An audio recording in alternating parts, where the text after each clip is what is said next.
Does your life honor God?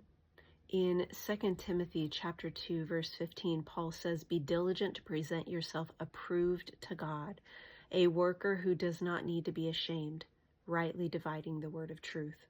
Teaching that if we are to honor God, then we are to be diligently studying and teaching the scriptures accurately, ensuring that we are a reliable and faithful person in our ministry.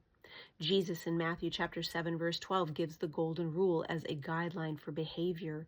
He says, "Therefore, whatever you do, whatever you want men to do to you, do also to them, for this is the law and the prophets."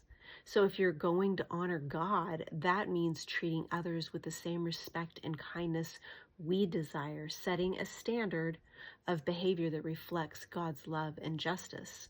We see Paul encouraging believers to do everything for God's glory in 1 Corinthians chapter 10, verse 31, which says, "Therefore, whether you eat or drink or whatever you do, do all to the glory of God."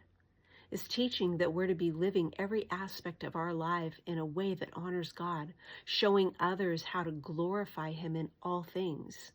We do this by bringing our lives into alignment with the Holy Spirit.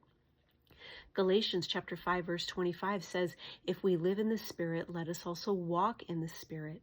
So if we stay attuned to the Holy Spirit, allowing Him to guide our actions, then others will see the fruit of the Spirit in our lives. And in doing so, this will become a defining mark of your being a disciple of Jesus, just as He told us in John chapter 13, verses 34 through 35, where Jesus says, a new commandment I give to you, that you love one another as I loved you, and that you also love one another.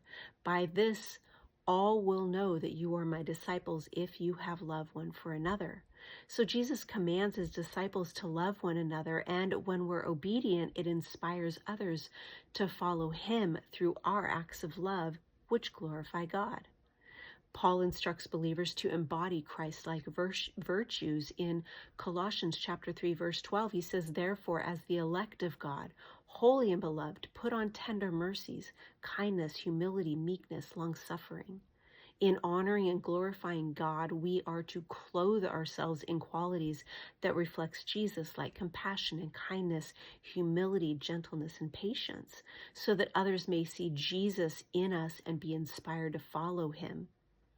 When you choose to put God first, we honor Him. And when you choose to follow His example, we honor Him. When we choose forgiveness over anger and kind words over a cutting one, we honor Him. So let your life be a reflection of God, the God that you serve. Choose to honor Him today.